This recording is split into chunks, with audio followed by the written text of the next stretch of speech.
La crisis de los años 30 tuvo un gran impacto a nivel mundial, sobre todo en los Estados Unidos. Desde mediados del siglo anterior, la sociedad norteamericana había vivido una etapa de fuerte bonanza económica.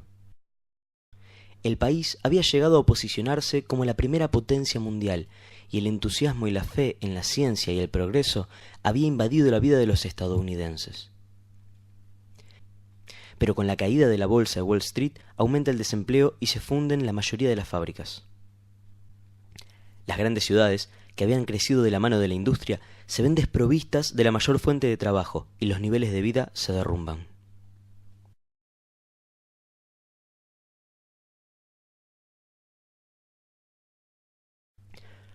Como en la mayoría de las crisis económicas, los artistas de todo el mundo se ven muy afectados.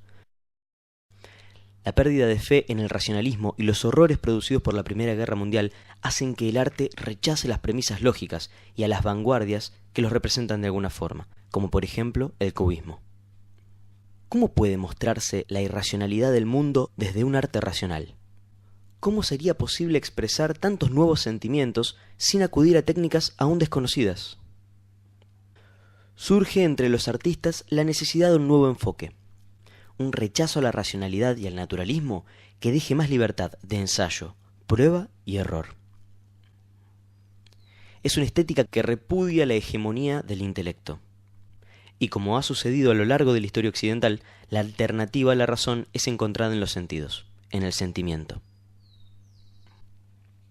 A diferencia de la Escuela de París, la Escuela de Nueva York abandona el contenido y los principios tradicionales de la composición. Exploraron las posibilidades de la pintura, entendiéndola no como obra, sino como acontecimiento. Ahora lo importante ya no va a ser la obra como concepto, sino el acto de pintar. Hay que vaciar la mente de prejuicios y buscar la espontaneidad. Con esto, los artistas adquieren seguridad en sí mismos con su trabajo. Ser es hacer. Es posible lograr la salvación a través del arte, una idea inspirada en el existencialismo de Jean-Paul Sartre. La principal corriente que levanta estas banderas es el expresionismo abstracto, surgido en los Estados Unidos en los años 40. De este movimiento, el principal referente y precursor fue Jackson Pollock. Pollock nace en 1912 en una finca de ovejas en el estado de Wyoming. Debido a problemas financieros, la familia de Pollock debió mudarse varias veces, y Jackson inició su formación artística en la Escuela Media de Artes Manuales de la ciudad de Los Ángeles. En 1929, su familia se muda a Nueva York. Pollock tiene 17 años cuando empieza a estudiar pintura en la Liga de Estudiantes de Artes, donde tiene como maestro al pintor Thomas Hart Benton. Benton era un racionalista romántico y reaccionario. Pollock se vio influenciado por el estilo de su maestro en los primeros años, y con él conoció la obra de los muralistas mexicanos, tan influyentes en la etapa figurativa de Pollock, caracterizada por lienzos muy matéricos y llenos de simbología aborigen norteamericana. En 1935, Pollock forma parte del proyecto público de obras de arte, una de las medidas culturales que impulsó el presidente Franklin Roosevelt como forma de subvencionar a los artistas en medio de la difícil crisis económica. En esta etapa se distinguen influencias como la de Pablo Picasso, pero sobre todo en 1940 Pollock se siente atraído por el surrealismo, movimiento que en aquella década tenía mucha influencia en los Estados Unidos, gracias a la presencia de intelectuales europeos que habían huido del régimen nazi y de la guerra. El movimiento surrealista fue una base de apoyo muy importante para el nuevo espíritu artístico. Para los surrealistas, lo importante era el azar, lo accidental. André Breton, el poeta y teórico que funda este movimiento al escribir el Manifiesto Surrealista en 1924, deja en claro que este es un movimiento ajeno a toda preocupación estética o moral. Toda esta creciente fe en la sensibilidad del artista se nutrió del psicoanálisis de Sigmund Freud y de su aceptación de una dimensión no consciente en las personas. Los expresionistas buscaban alcanzar este estado irracional, y lo intentaban a través de la técnica de la asociación libre y del automatismo. En el automatismo se intenta liberar la acción de todo raciocinio, dejando fluir el cuerpo solo en base a fenómenos psíquicos emocionales. Además de la influencia freudiana, los pintores de Nueva York dirigieron la mirada hacia el psicoanálisis analítico de Carl Jung. Sobre todo, fue de gran importancia para Pollock, quien recurrió al psicoanálisis junguiano para intentar superar sus problemas de alcoholismo. Para Jung, el subconsciente abría las puertas no solo a las neurosis individuales, sino a los arquetipos universales de la experiencia humana. El subconsciente era un mito poético. es decir, que crea los mitos naturalmente. Y las artes son una forma de mantener vivos esos mitos y símbolos. También, para Jung, el arte primitivo era una cantera virgen de símbolos tan pertinentes en el arte contemporáneo como lo habían sido en el pasado pictórico. Pollock se interesó por Jung a mediados de la década del 30.